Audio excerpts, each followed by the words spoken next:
반갑습니다.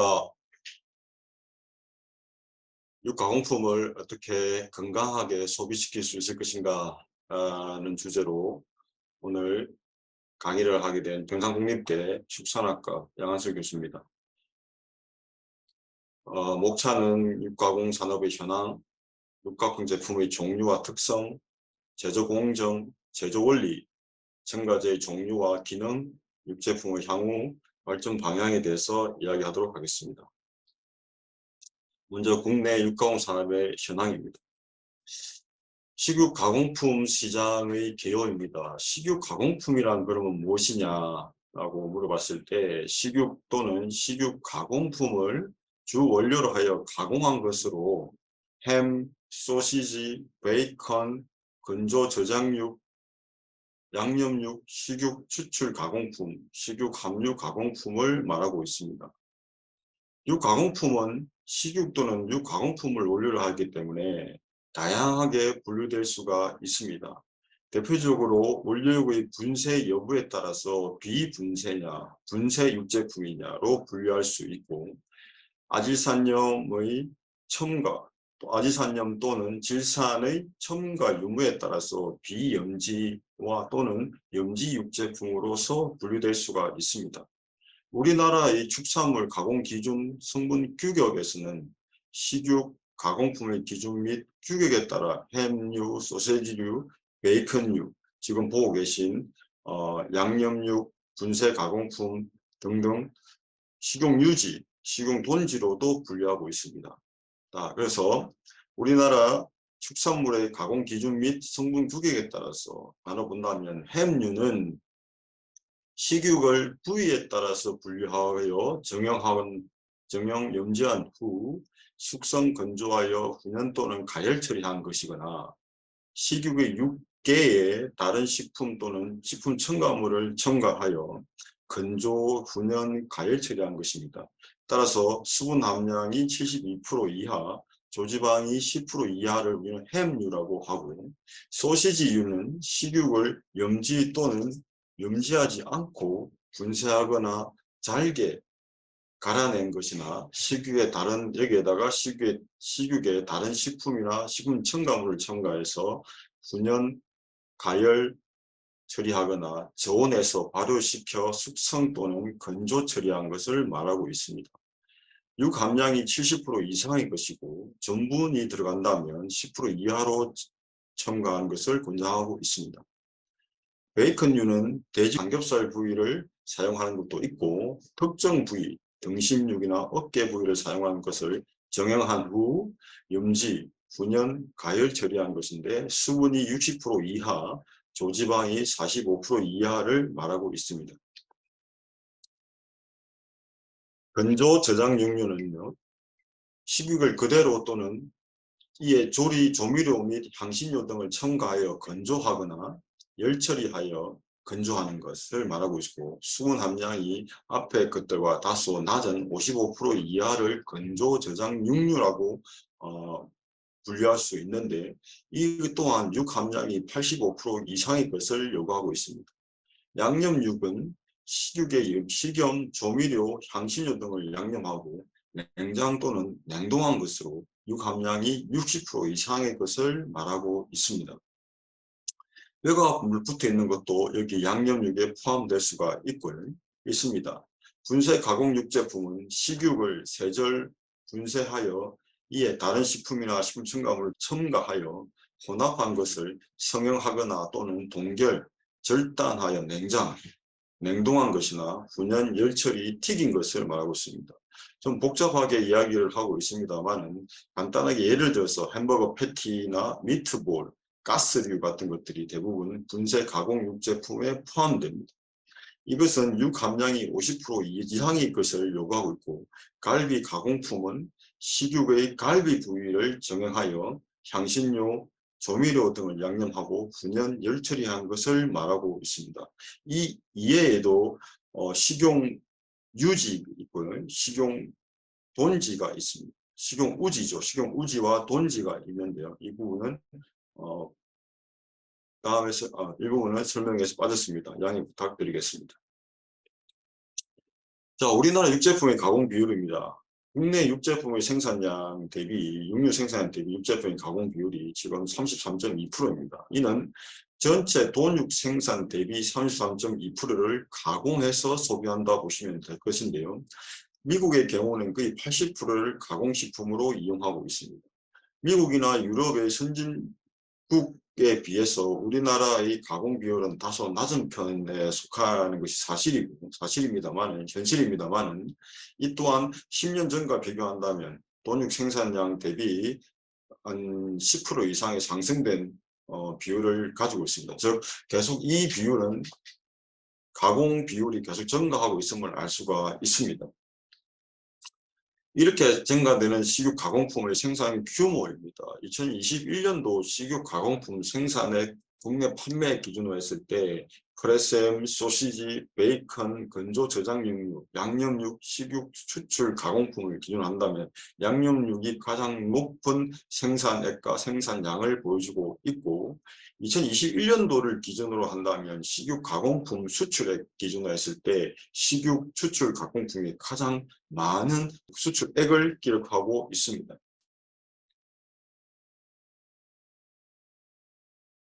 국내 판매액입니다. 국내 판매액은 2018년도부터 꾸준히 증가하는 추세를 보여주고 있고 특히 2019년도에 비해서 20년도에는 40% 이상의 증가를 보여주고 있습니다. 2020년에 비해서도 2021년도 보여주고 있습니다. 식육 가공품의 수출입 현황입니다. 우리나라 2019년도를 기준으로 한다면요. 식육 가공품 수출량은 4,062톤이고 전년 대비 1.8% 상승했습니다. 수입량은 14,030톤으로 전년 대비 3.4% 상승했습니다. 우리나라에서 생산된 식육 가공품이 수출도 되고 수입도 되는 것을 보여줍니다만 수출에 비해서는 수입량이 조금 다소 높음을 알 수가 있습니다. 해외 국가별 식육 가공품 시장 규모입니다. 미국은 전체 시장 규모에서 25%를 차지하는 만큼 아주 가장 큰 시장을 가지고 있는 것이 미국입니다. 중국도 큰 시장을 가지고 있고요. 독일, 러시아, 이탈리아, 프랑스 등 축산 선진국에서도 가공에 대한 가공육의 시장 규모가 꽤 큰 것으로 보여줍니다만 우리나라는 39억 달러 정도로 19위에 처해 있습니다. 이러한 세계에서 햄 소시지 시장의 규모가 1,543억 달러 규모로 전체 식육 가공품 시장의 36%를 차지하는 것을 알 수가 있습니다. 따라서 우리나라의 경우는 식육 가공품의 구매, 소비 형태와 트렌드를 분석을 해보면 결과 식육 가공품 중 햄류, 소시지류, 베이컨류 순으로 구입하는 것을 알 수가 있고 햄, 소시지, 베이컨 구입 빈도는 평균 월 1.7회였으며 특히 미혼 독립가구, 초등학교나 중고등학생 자녀를 둔 가구에서 자주 구입하는 것을 나타났습니다. 햄류에 대한 관심은 1월달과 9월달에 높은데 이는 명절 선물 세트 구입 때문인 것으로 보이며 소시지나 베이컨은 3분기에 증가하는 것을 나타내는데 이는 캠핑에 따른 수요 증가로 인한 것으로 판단됩니다. 양념육 중에서는 소고기 양념육에 대한 관심은 1, 2월달, 9월달 명절에 가장 높게 나타나고 돼지고기와 닭고기 양념육은 휴가철인 7, 8월달에 높게 나타납니다. 결론적으로 다양한 육류 소비 트렌드가 나타났고 이러한 육류 소비 트렌드와 마찬가지로 다양한 조리 방법이 다양해지면서 우리가 킬바사, 통베이컨 등 다양한 제품이 인기가 높아진 것이 사실입니다. 그렇다면 육제품 소비 활성화를 위해서 어떤 접근 방식이 필요할까라고 생각해 본다면 다양한 제품 개발이 필요합니다. 앞에서 살펴봤듯이 최근 캠핑에 대한 관심이 증가하고요. 이런 캠핑용 제품 개발 및 특히 간편하게 먹을 수 있는 이 육가공품의 소비가 다양해지고 활성화되고 할 수 있다는 것을 알 수 있고 이러면서도 다른 면으로서는 뭐냐면 당분이나 나트륨이 적으면서도 고단백 간식 찾는 소비자들이 증가함으로써 이러한 염분과 당분을 줄인 제품 개발 필요성이 대두되고 있습니다. 또한 건강을 중시하는 식품 트렌드가 지속되면서 식육 가공품에서도 자연 원료, 식물성 기반, 인공 첨가물을 첨가하지 않은 첨가물 수를 줄이고 천연 상태 그대로를 유지하는 크린 라벨이 대세로 떠오르고 있습니다. 즉 기존의 육가공 제품에서의 양을 생산하는 것이었다면 현재의 새로운 트렌드는 뭐냐 그러면 건강하고 다양하고 간편한 육가공품의 소비 트렌드가 나타나지고 있습니다. 육제품의 종류입니다. 앞에서 살펴봤습니다. 우리가 베이컨류, 햄류, 소세지류를 살펴봤고요. 우리가 현장에서 만나는 것은 비분쇄 제품이 있고 분쇄 제품으로 나눠볼 수가 있는데 비분쇄 제품은 비건조 제품과 건조 제품으로 나누어집니다. 즉 비건조는 베이컨, 햄, 콘드 비프 같은 우리가 비분쇄하지 않은 제품들이 나타나고요. 건조 제품, 이것도 비분쇄지만 건조 제품들이 나타나고 있습니다. 건조 햄, 바르 햄 같은 것들이 시장에 나오고 있습니다. 분쇄 육제품은 유화형, 조분쇄 소시지, 비소세지 제품들이 있고 유화형에서는 생소세지, 가열 소세지, 비엔나가 대표적이죠. 가열 훈연 소세지, 프랑크푸르트, 윈너 같은 대표적인 소세지들이 생산되고 판매되고 있습니다. 조분쇄 소세지도 마찬가지고요. 생소세지, 그래서 킬바사, 반건조 소세지를 나타내는 살라미, 페페로니 등이 생산되고 판매되고 있습니다. 비소세지 제품에서는 햄버거 패티, 재구성육, 헤드치즈, 프레셈 같은 것들이 판매되고 있습니다. 자, 다음으로 육제품 주요 제조 공정 및 제조 원리입니다. 육제품 제조 공정은 염지, 유화, 혼합, 훈연, 가열 순서로 제조가 된다고 보시면 되는데 그 중에서 우리는 제조 공정에서 중요한 비중을 차지하고 있는 염지, 유화를 집중적으로 다뤄보도록 하겠습니다. 염지입니다. 염지는 과거에는 소금에 절여서 장기 보존이 가능하도록 하기 위한 조작 행위였습니다. 이런 것은 지금 당장 먹기보다는 저장을 통해서 오랫동안 두고 먹을 수 있게 하는 것이 염지의 목적이었다면 현재에 이르러서는 소금뿐만 아니고 아질산염, 지산염, 설탕, 인산염 등의 여러 가지 염지제를 원료로 육을 처리하는 것을 염지라고 하고 있습니다. 왜 그러냐면 육제품에서 사용되는 이러한 재료들은 제품들의 특성에 따라서 특정한 목적에 따라서 첨가하는 것들을 모두 포함하고 있기 때문에 대부분의 이러한 재료들이 고유의 분질 특성을 부여하거나 맛, 풍미, 외관, 육색, 조직감, 결착력, 지방 분리를 방지한다든지 여러 가지 기능성을 위해서 사용된다고 보시면 됩니다. 대표적으로 이 염지를 통해서 얻을 수 있는 이득이라면 무엇이냐면 육색소를 고정하고 육단백질을 용해성을 통해서 보수력과 결착성을 증가시키고 고기의 보존성을 향상시키기 위한 목적으로 하고 있습니다. 육제품의 색은 염지 공정을 통해서 결정이 됩니다. 육색에 영향을 미치고 육색을 유지하는 데 필요한 여러 요소도 있는데 그 중에서 육색소 단백질, pH, 식육 상태 등이 여러 가지 작용하게 됩니다. 육색은 주로 유리되어 있는 6번째 위치의 화학적 성분과 철원자의 환원 또는 산화 상태에 의해서 결정되는데 육색소 단백질은 열 처리될 때 변색되어 육색이 갈색에서 회색까지 다양하게 변화되는 요인이 됩니다. 따라서 염지육의 육색 변화는 육색소 단백질의 6번째 위치에 결합하는 일산화질소의 양에 영향을 받게 됩니다. 염지 공정에서 첨가되는 아질산염은 식욕 속에서 반응성이 매우 강한 일산화질소로 환원되게 되고, 이 환원된 일산화질소와 육색소가 반응함으로써 고유의 염지 육색이 만들어진다라고 보시면 됩니다.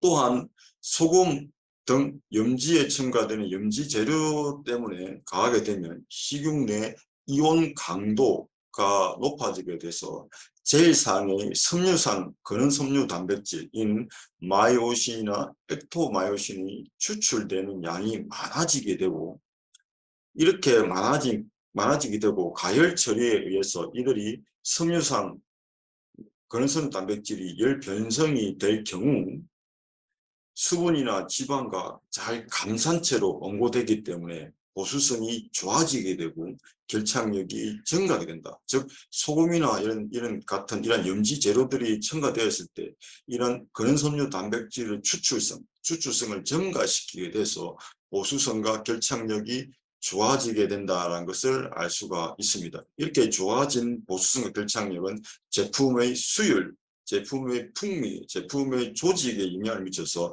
좋은 제품을 만들어내는 결과로 이어지게 되는 것입니다. 또한 고기의 보존성 향상이 염지의 중요한 목적이 되겠습니다. 이렇게 염지가 중요한 공정인데, 염지하는 방법은 근염법이 첫 번째 염지 방법입니다. 고기 표면에 직접 염지제를 뿌리거나 문질러서 염지하는 방법으로 식품 내외의 삼투압차가 커져서 염지제 성분들이 고기 조직 내로 침투하는 것과 식품 내에 존재하는 수분이 조직 밖으로 탈수되는 것이 진행되게 되는데, 이것이 근염법입니다.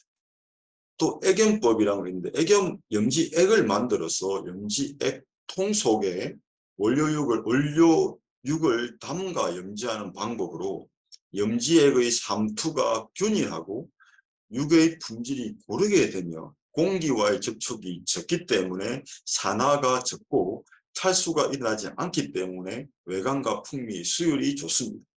따라서 이러한 근염법과 액염법의 각각의 장점을 살려서 우리가 염지를 실시한다면 무난하게 염지를 잘 수행할 수 있지 않을까라는 생각이 됩니다. 또 이렇게 염지가 되었다면 염지를 더 촉진시키기 위한 방법들이 있는데, 주사법, 염지액을 직접 근육이나 조직에 주입해서 빨리 촉진시키는 방법들, 마사지나 텀블링 같은 기계적인 힘에 의해서 촉진하는 방법들이 사용되어지고 있습니다. 앞에서 살펴봤습니다만 이렇게 염지 재료는 소금은 미생물의 발육 억제, 저장성 정지, 기호성을 높이고 보수력 향상, 염료성 단백질을 추출하는 것입니다. 앞에서 설명을 드렸고 여기서 설명하지 않은 미생물의 발육의 억제는 대부분의 세균과 호모, 곰팡이는 낮은 염 농도에서 성장하지만 염의 첨가됨에 따라 낮은 삼투압이 낮아지게 되고, 이 낮아진 삼투압은 수분 활성도를 낮춤으로써 염이 존재하는 환경에서는 미생물들이 성장을 제한을 받게 됩니다. 특히 육색 고정제인 질산염, 아질산염 같은 경우는 염지 육색의 고정시키는 역할도 있고 풍미 향상 역할도 있고 항산화 효과, 지방산을 억제한다는 효과도 있습니다만, 중요한 것은 식중독균인 클로스트리디움 보툴리움균의 성장을 억제하는 작용을 합니다. 이는 특히 이 첨가된 아질산염이 이러한 클리스트린 보툴리움 식중독균의 성장과 포자의 발생을 억제하기 때문으로 알려져 있습니다. 또 당류는 설탕, 물엿, 포도당, 솔비톨 같은 것을 이용해서 풍미를 향상시키고 고기 연화, 미생물의 성장을 지연시키고 육색 향상, 갈변 현상을 통해서 육색을 향상시키는 특성을 가지고 있습니다.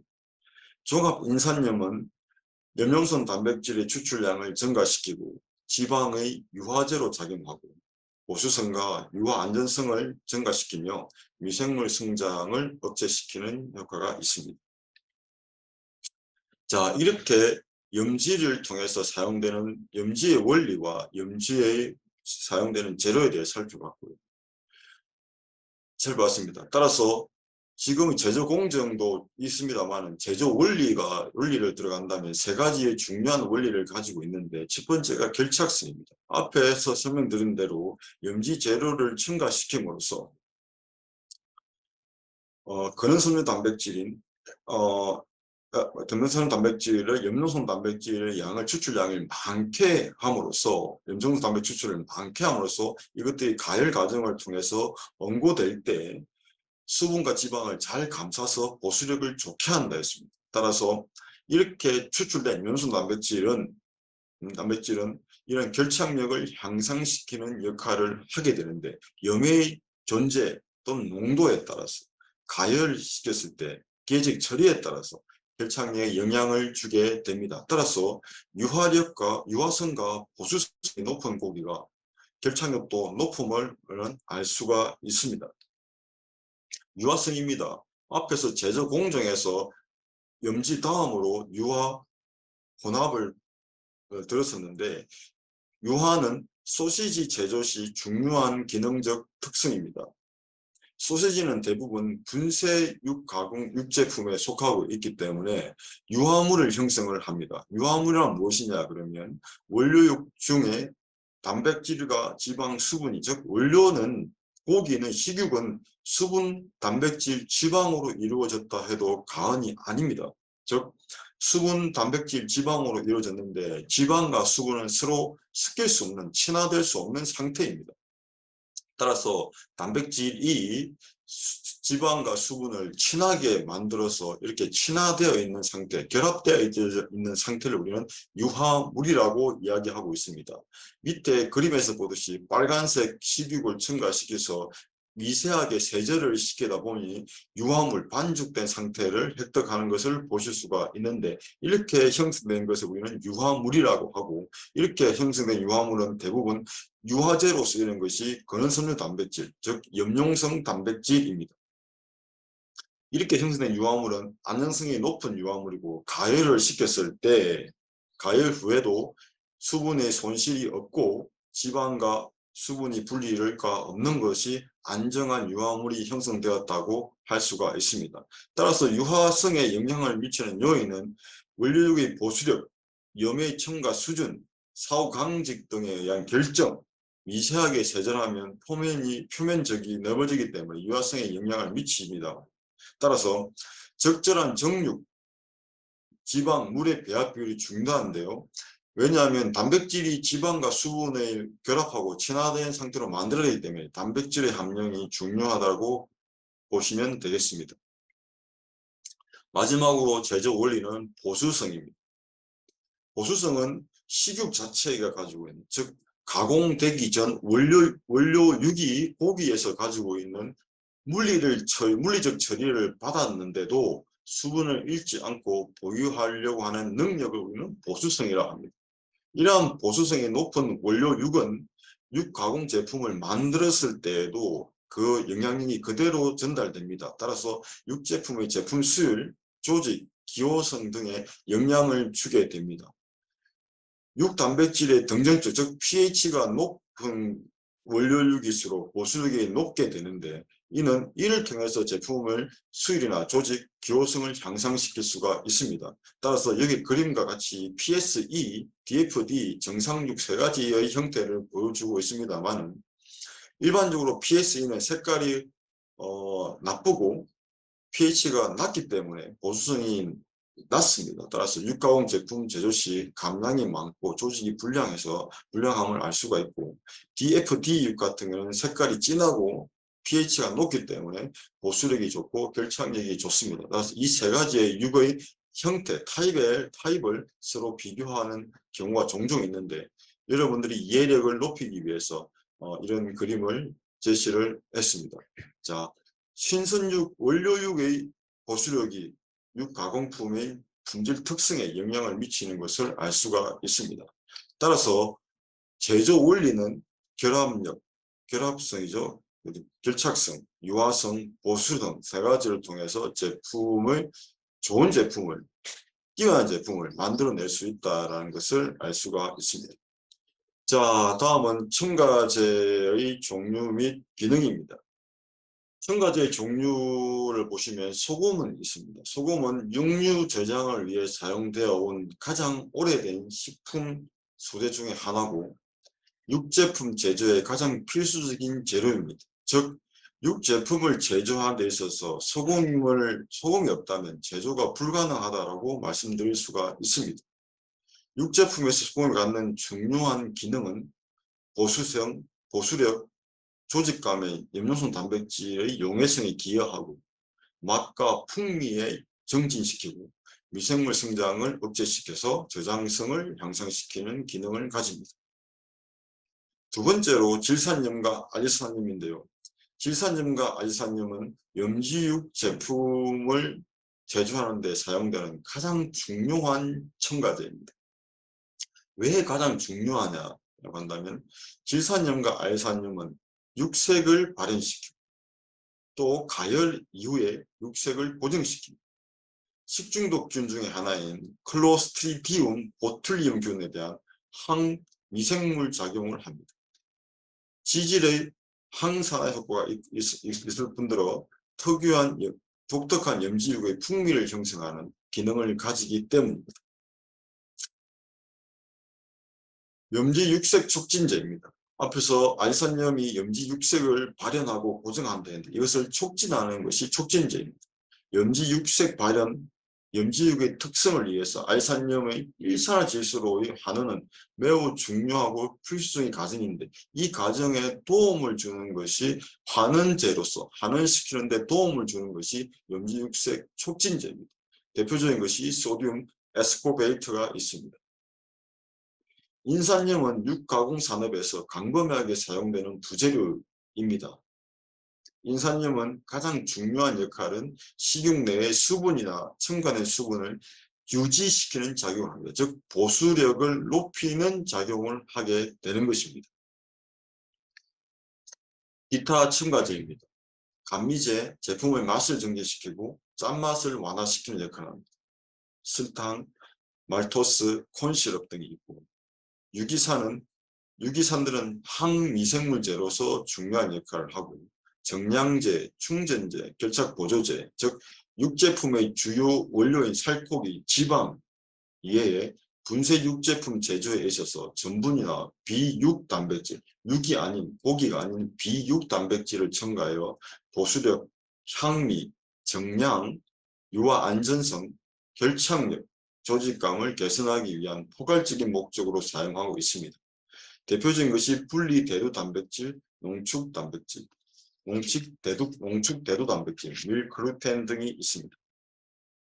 따라서 대부분의 부재료들은 육제품의 고유의 품질 특성을 부여하기 위해서 즉 맛이나 풍미, 외관, 육색, 조직감, 결착력, 지방이 분리되는 것을 억제하고 저장성을 향상시켜서 이렇게 다양한 기능성을 가지기 때문에 이런 육가공 제품의 품질 특성을 개선시키기 위해서 기능성을 위해 사용되어지는 것이 일반적인 첨가제들입니다. 그러나 이렇게 첨가된 첨가제들은 여러 가지 가드하게 사용되어지고 또한 여러 가지 질병의 원인이 되는 경우가 발생하기 때문에 이 첨가제들에 대한 인식이 좋지만은 않습니다. 따라서 육제품의 향후 발전 방향입니다. 육제품에서 대표적인 유해성을 가진 물질이라고 한다면 아지산염을 들 수가 있습니다. 아지산염은 특히 클로스트리움 보툴리움균에 대한 높은 항균 작용으로 필수적으로 첨가시키고 있습니다.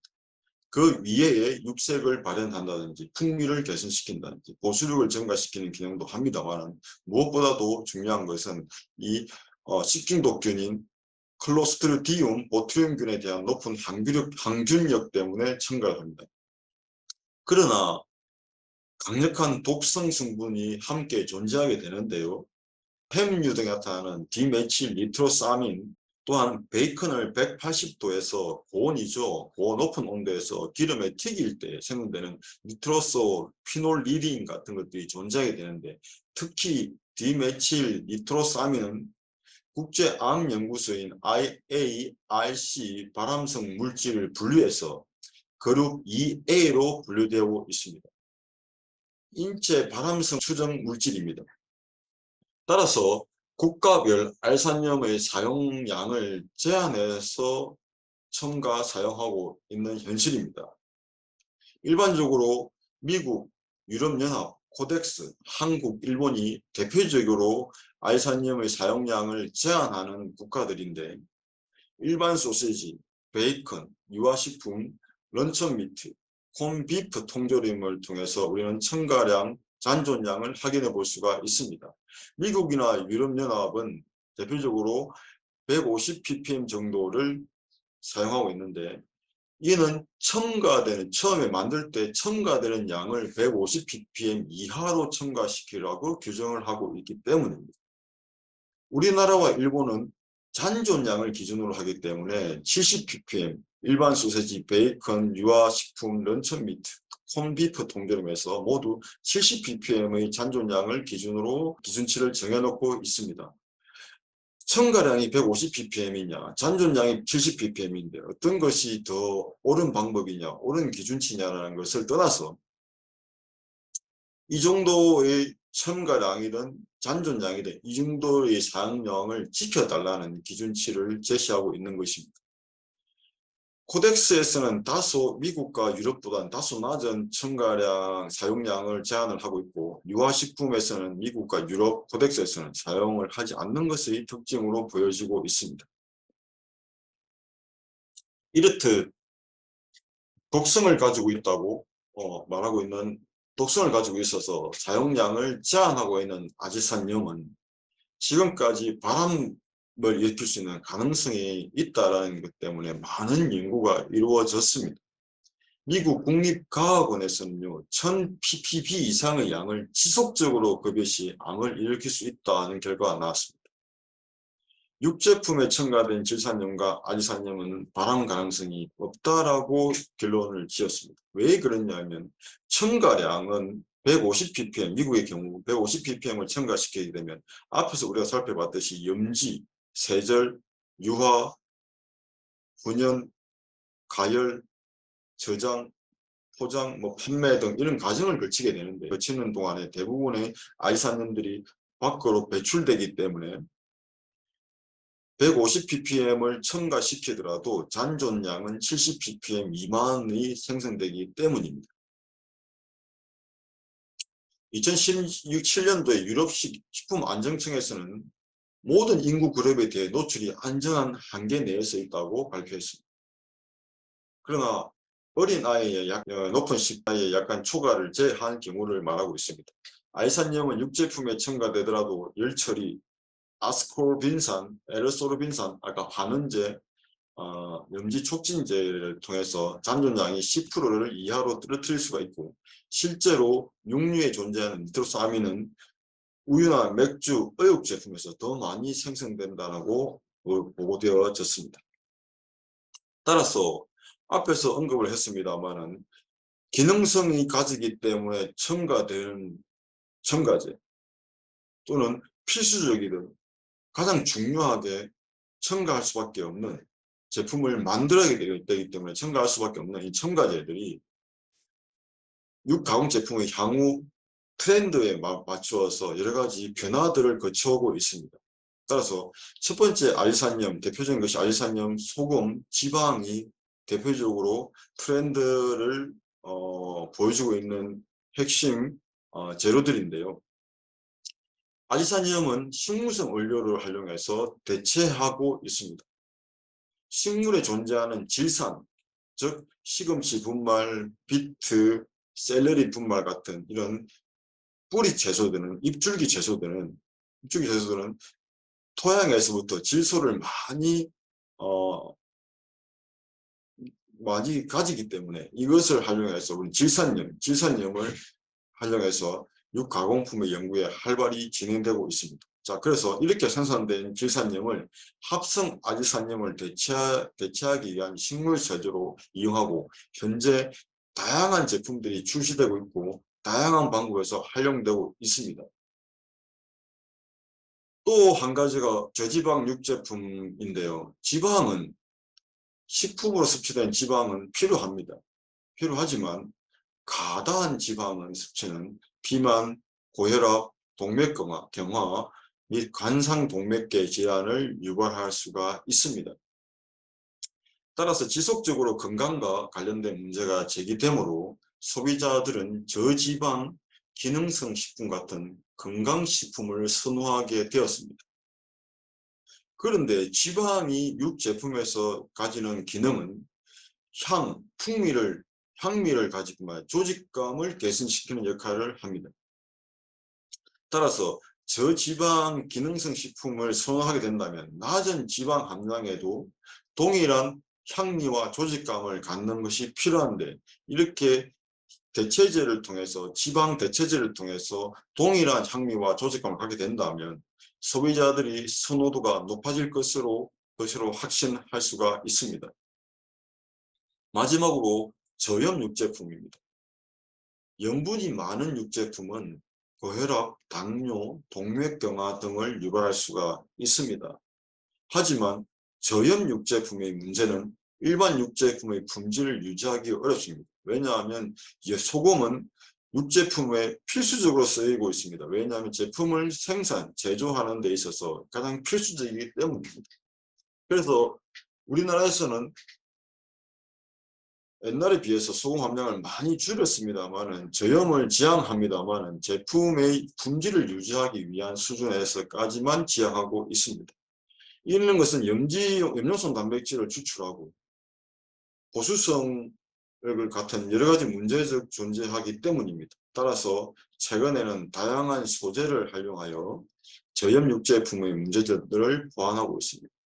앞에서 설명드린 대로 향후 육제품의 향후 발전 방향은 우리가 사용하고 있는 첨가제들, 아지산염을 비롯해서 소금 또는 지방이 과다하게 섭취했을 때 문제시 되기 때문에 이 과다하게 섭취되는 것을 줄여서 우리가 건강한 육가공 제품을 생산, 판매하는 것이다 라고 말씀드릴 수가 있습니다. 육가공품은 우리나라의 소비자들에게 생소한 먹거리에서 이제는 익숙한 먹거리로 변화하였습니다. 육가공 산업의 출하액은 2000년대 이후 연평균 15% 이상 증가하고 있으며, 이는 식품 제조업 평균 증가율보다 훨씬 높은 수준입니다. 그러나 식품은 소비자들의 관념에 영향을 받는 경향이 강합니다. 때문에 여러 가지 부정적 인식과 사회적 여건의 변화에 따라서 호불호가 다양하게 나타날 수가 있습니다. 그러나 최근 들어 육가공 산업의 발전이 정체되고 있는 모습도 보여주고 있습니다.